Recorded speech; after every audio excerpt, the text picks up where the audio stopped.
Once you are without anger, then you can get really angry. I mean, there's nothing more beautiful than Dharmic anger. Welcome to the Ram Dass Here and Now podcast. This is episode 253, Dharmic Anger. I'm Jackie Dobrinska, and as always, it's an honor to be here with you, this incredible community that comes together through time and space to honor the wisdom of this great luminary. Thank you for tuning in.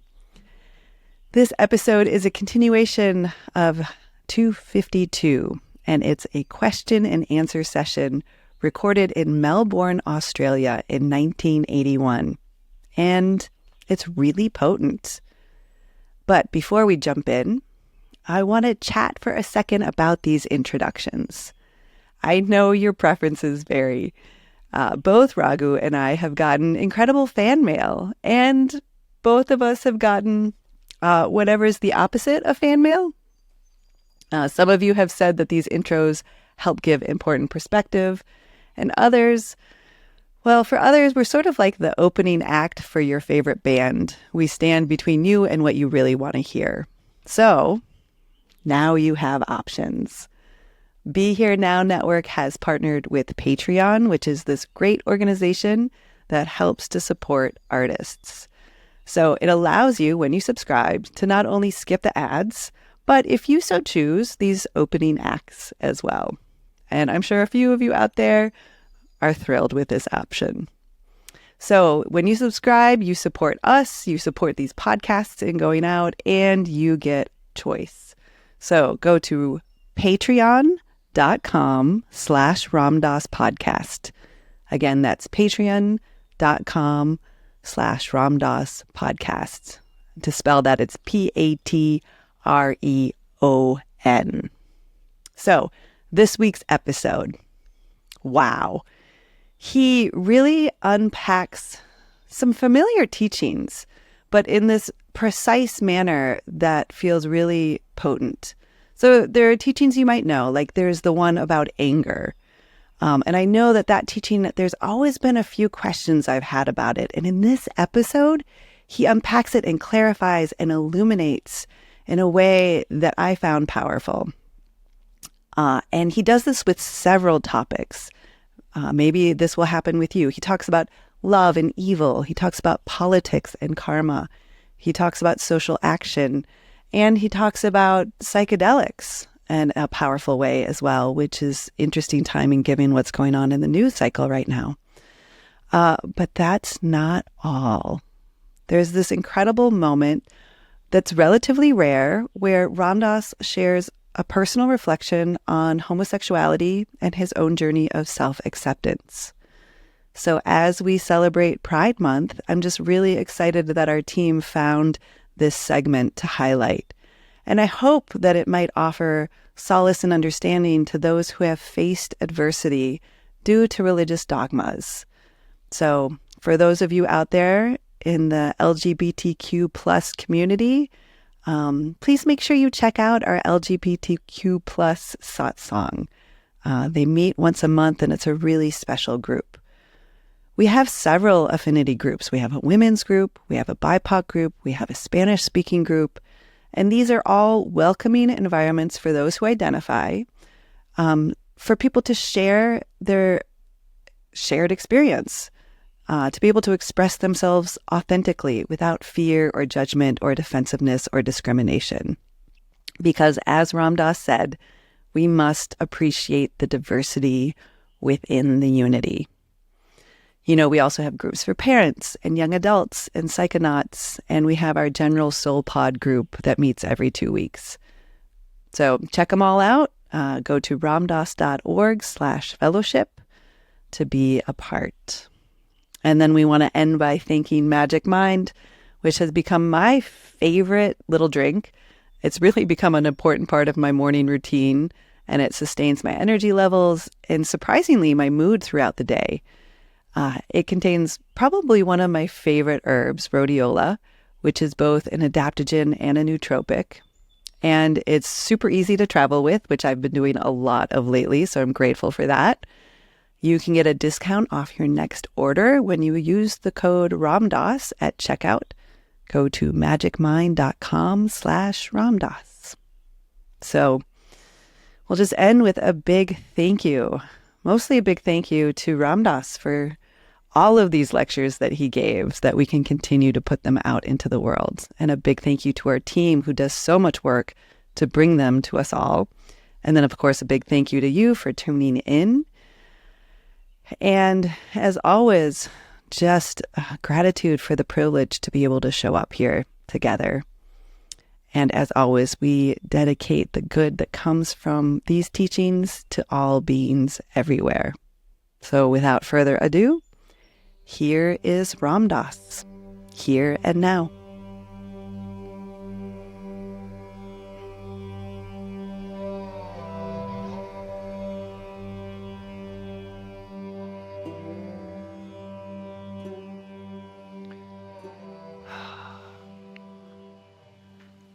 The word surrender, the true surrender is, of course, no surrender. It's like ripping a skin off a snake. If you try to surrender, you just be somebody that's surrendering, which is another way of not surrendering.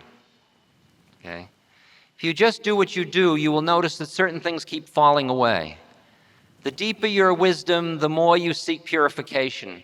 The more you purify, the quieter your mind. The quieter your mind, the deeper your wisdom. The deeper the wisdom, the more you seek purification. And things will just fall away of their own accord. And they will be surrender that is no surrender. Ramana Maharshi said, I didn't eat. They said I was fasting. Okay. Now, it's perfectly all right to do tapasya, austerities, a spiritual practice that involves renunciation or surrendering to somebody or something.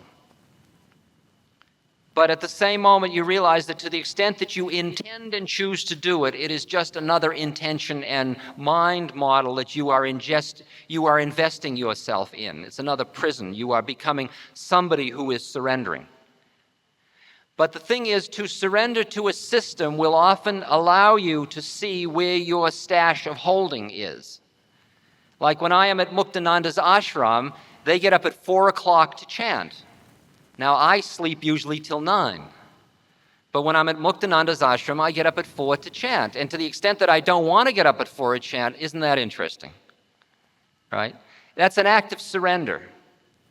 And that's at that level. Right? Now, a lot of people say, how can I surrender to him? He might be impure. They are looking for a teacher, and what they end up is as incredible connoisseurs of clay feet.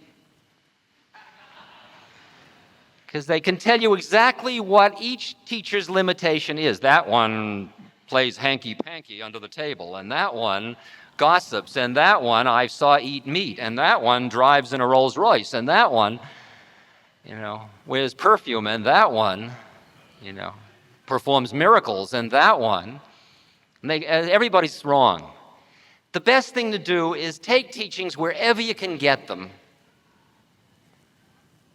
and then go on. All you owe to a teacher is to become free. You don't owe them the time of day other than that. Any teacher worth their salt only wants you to be free. That's all they want. And if they want anything else, that's their karmic predicament. See, if you get sucked into a trip with a guru that you end up being upset about, that's because you wanted to enter into that trip with that guru, which you're doing it to yourself. You're just using that person. The guru has their karma, you have yours. And if a guru is finished with their karma, they have collective karma or something like that. But nobody's doing it to anybody else, including Jim Jones or Henry Kissinger in Vietnam. Wow. Yes. Go ahead.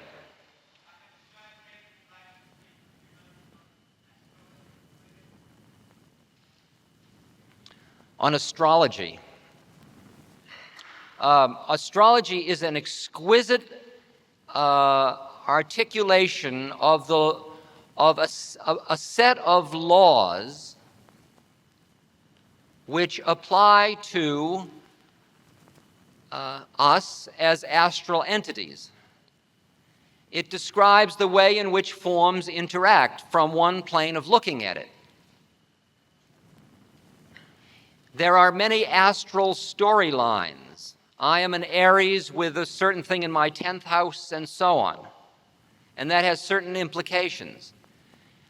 I can invest in that, and that method of investing in that will loosen the way in which I am attached to my personality, because I'll say, well, of course I have this depression.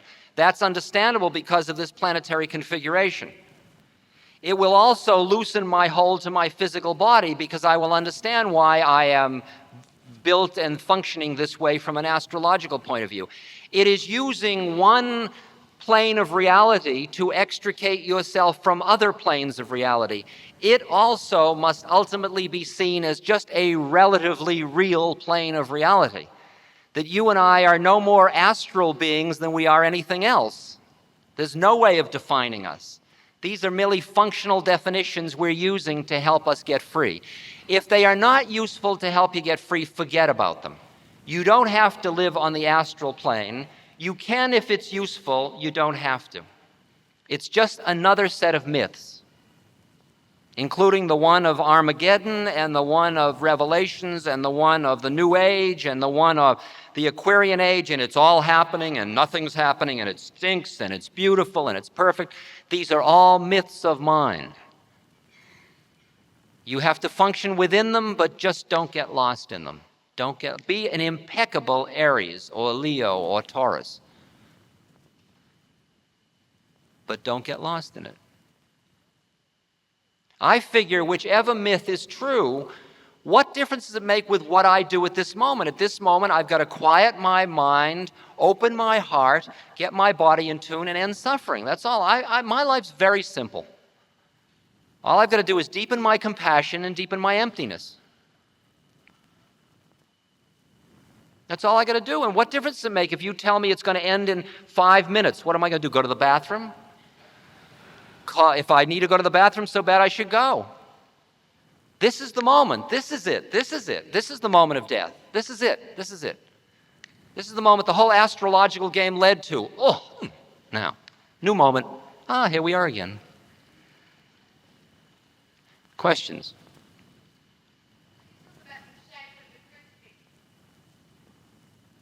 The shape of the crucifix.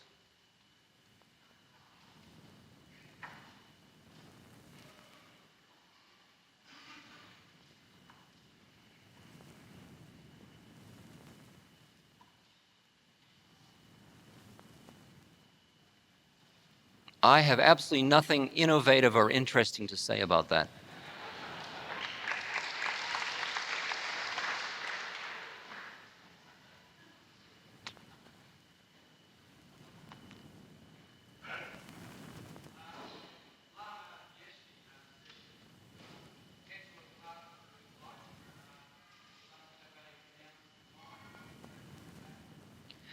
Lama Yeshe said you have to have a renounced mind.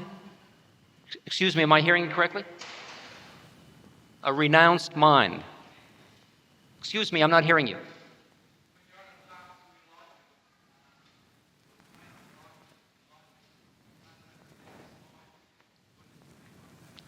What does he mean by the statement, renounced mind? Imagine the blue sky, and then imagine clouds floating across the sky. And that every cloud is a thought, a desire, a sensation. To the extent that you identify yourself with one of the clouds, you get caught in the statement, cogito ergo sum, I think, therefore I am. To the extent that you identify with the blue sky, in which the clouds are just passing, it's sum and cogito, I am and I think. Thoughts are coming and going. You are attached to none of them. You are hearing them, you are involved in the world, you are huffing and puffing, you are playing the game, you are doing the dance, you are living your life, but you are doing it without being identified with being the actor, including the thinking mind. You are resting in the pure mind of the Buddha. That is a renounced mind. It is not a mind that denies anything. It is just not caught in anything. Question, sir? Who is Mayor Baba? I love the game Who Is. Well, Mayor Baba, how would I know who anybody is? If I don't know who I am, how could I know who anybody else is?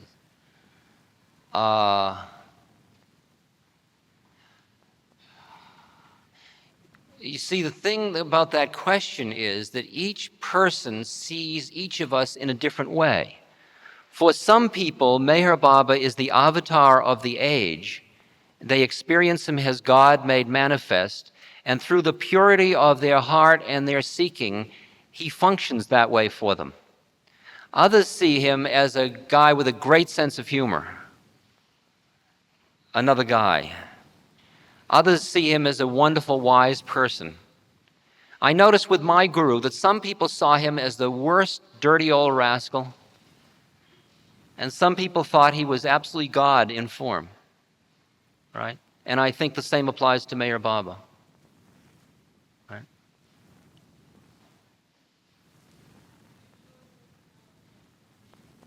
How do you enjoy letting go of anger? Well,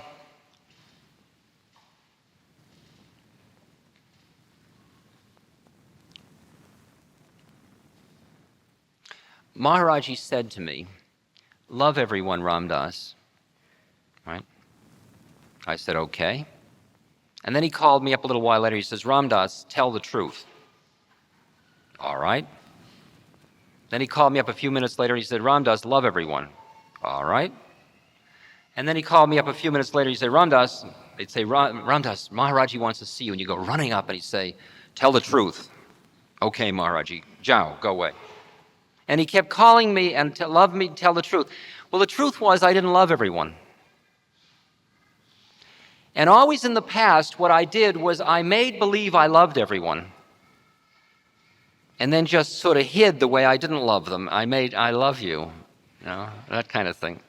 And I thought, wouldn't it be interesting to change it around and tell the truth for a change? I mean, I might as well grow. And the truth is, and I looked around at all these Westerners who were hanging around Maharaji, and I wanted to have them all to myself, and they were all there because I had opened my big mouth back in America. And I hated all of them, see? So I really just didn't want to be near any of them, so I started to just hate them all. And I was busy not using money in those days. I was under a sadhana not to touch money, so I used to count on them to pay my car fare on the bus. But now I hated them all, so I wouldn't let them do that. So I had to walk to the temple, which made me all the more angry. And I really hated all of them. And I got to the temple, and they were all eating, and they were being with Maharaji, and I was 3 hours late because I had to walk the 8 miles. And I was furious, and I walked in, and one of the guys I hated most brought me a plate of food, and I was so furious, I took the plate of food and I threw it at him, see? I mean, I was really furious, right? This took 2 weeks to build up. Maharaji's sitting across the courtyard, and he calls me over. Ram Dass, is something troubling you? I said, yes, I hate all those people. I said, in fact, I hate everybody, including myself. I only love you. And he said, you love me? And I said, yes, I love you. And tears are streaming down his face, and I'm crying and hysterical, and he's ordering milk and feeding me milk and pulling my beard. And you love me? Yes, I love you. You hate all them? Yes. And he comes up close and he says, I thought I told you to love everyone. And I said, but you told me to tell the truth, and the truth is I hate them. And he came up close, nose to nose, eyeball to eyeball, and he said, love everyone and tell the truth.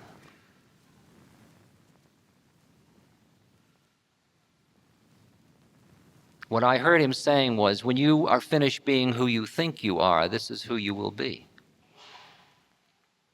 And I looked over at these people whom I hated, and I saw that one flick of consciousness away, I loved them incredibly. I was just busy hating them.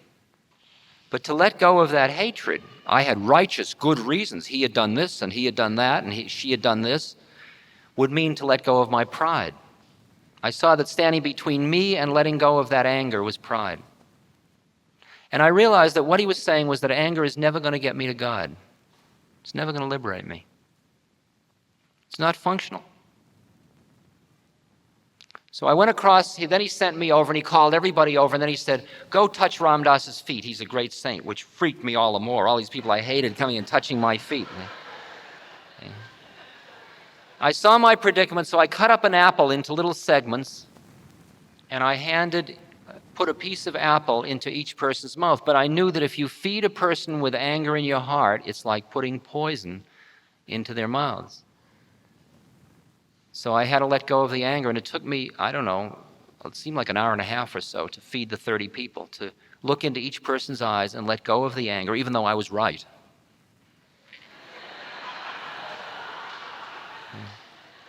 Since then, I've been in this interesting predicament. Since I know that anger isn't going to get me to God, and yet I get angry because the world isn't the way I think it ought to be.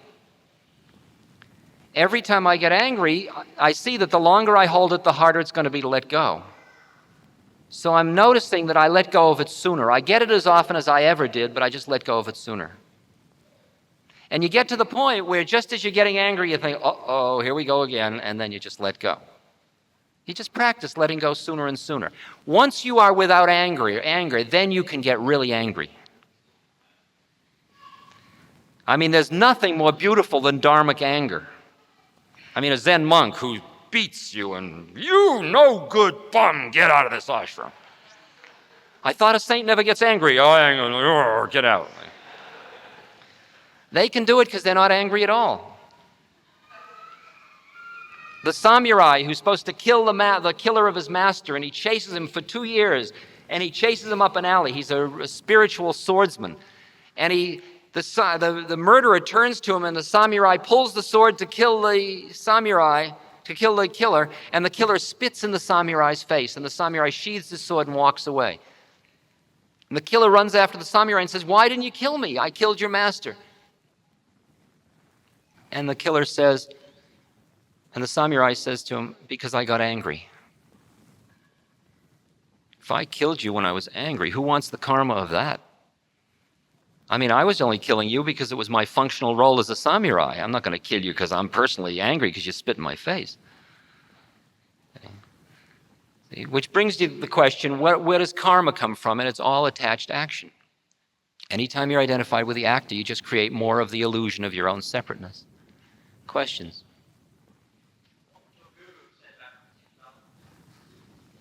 What would my guru have said about homosexuality? He never said anything about it. What do I think he would have said?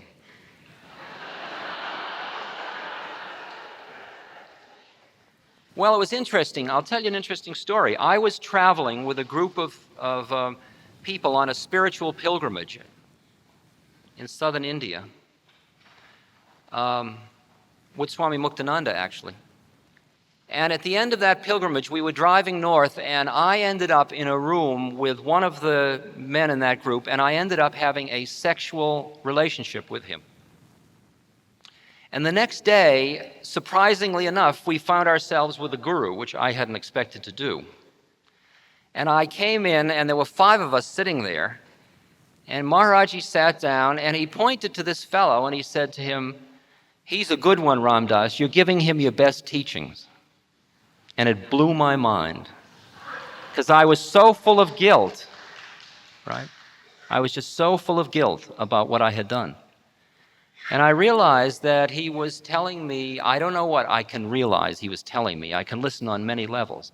I can say this, that to the extent that any act is done with the attachment that sees another person as an object, thus catches them more in their own separateness and paranoia, that act takes us all away from freedom. Homosexual, heterosexual, whatever. To the extent that an act comes out of a shared loving conscious space, that act can bring everybody to God, be it homosexual or heterosexual. That's the way I feel about it. Okay? So I have no way of telling you what my guru would say other than that story. Is that dealing with your question? It's not making you happy, it's dealing with your question. What did you want me to say? Excuse me? Right. Is there another way you'd like me to deal with that question?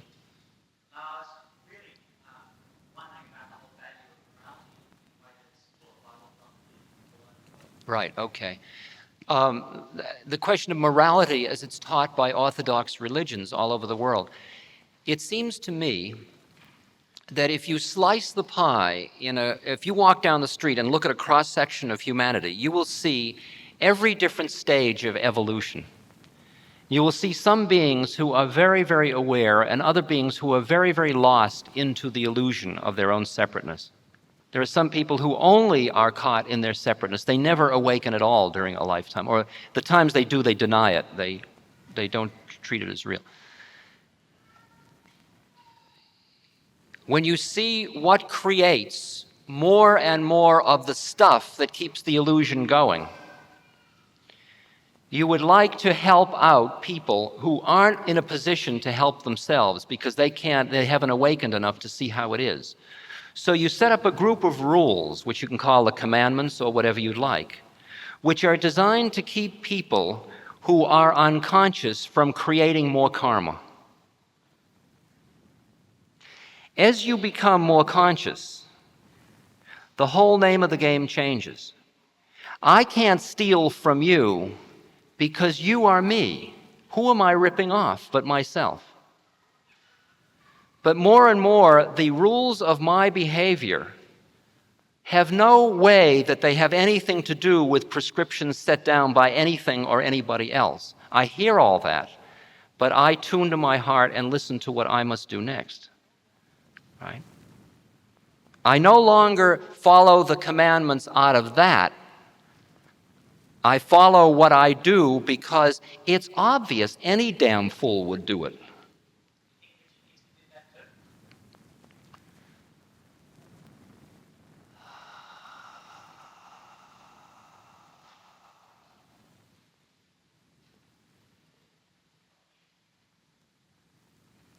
I think Richard Nixon lived in a reality in his mind in which he could justify what he was doing as morally correct.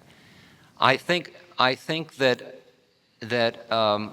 I do not think that what he did was morally correct, and I will protest against that and do what I can to prevent him from having the power to control other people's lives. But I don't question that from where he was sitting, he thought he was doing what he must do. And I'm doing exactly the same thing. No, it's pretty direct, I think.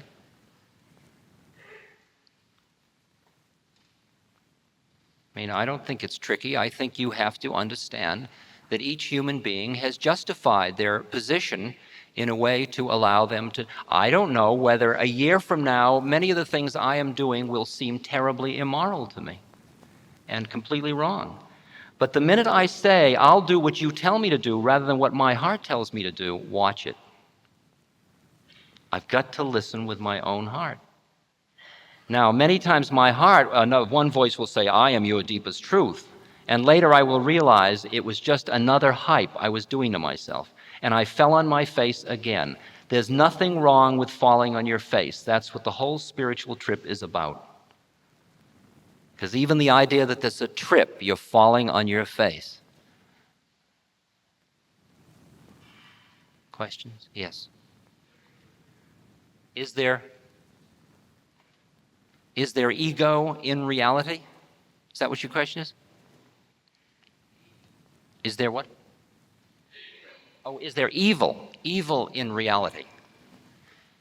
Truth, good and evil are relatively real. They are not absolutely real. Absolute reality has no form. The minute you enter into positive, negative, yin, yang, dark, light, good, evil, all of it, you have entered into the worlds of relative reality because you've entered into form. And form and formless are the same thing. It's just different ways of looking at it. Yes.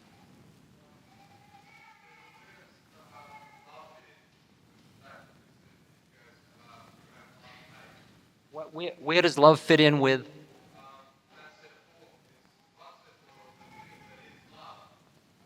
Has no form.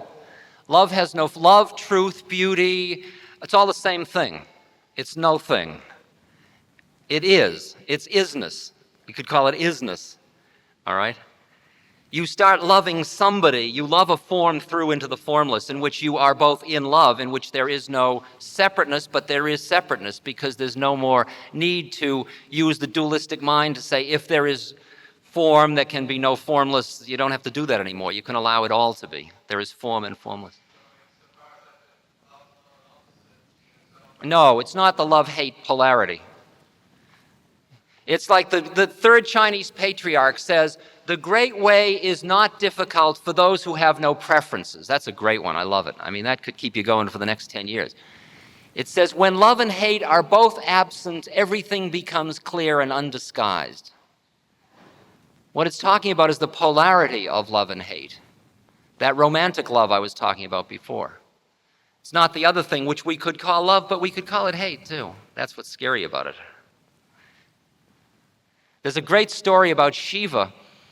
Somebody broke into the temple, and they were trying to steal the golden bell that was over the lingam that is the symbol of Shiva.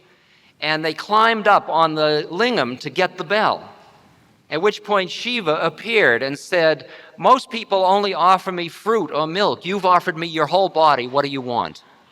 See? Now that's scary. I mean, that you could get it back and into it. See? That's what's so far out about this karmic game. If you're into the Ramayana, you see that Ravana, who's the bad guy, is really a very high yogi who's merely running through a heavy incarnation. Look at Nixon's incarnation. My God, would you want it? It's a heavy one.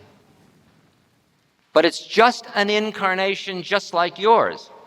And you can either buy it and think, you are Tricky Dick, or you can say, you are God in drag. See? And the game is you say you are God in drag and you love it like God, but at the same moment you keep it from doing anything to anybody. And that's the art form of living in many planes simultaneously. It's I love you, but I don't want to play any games with you. Because in the parts you and I are playing in this drama, you're them. But I know we're just our parts. The minute you forget its parts, you are perpetuating exactly the same thing he is. The paranoia. And that's the art of social action. The art of social action is to do what you do to end suffering without creating more of the same stuff that the suffering comes out of, which is the polarities and the paranoia that come out of seeing somebody as them, whether it's the government and the anti-this laws or whatever it is. Do what you do, but don't close your heart. It's such a simple rule of the game. Yes, ma'am. Yes? Sir? No, yeah.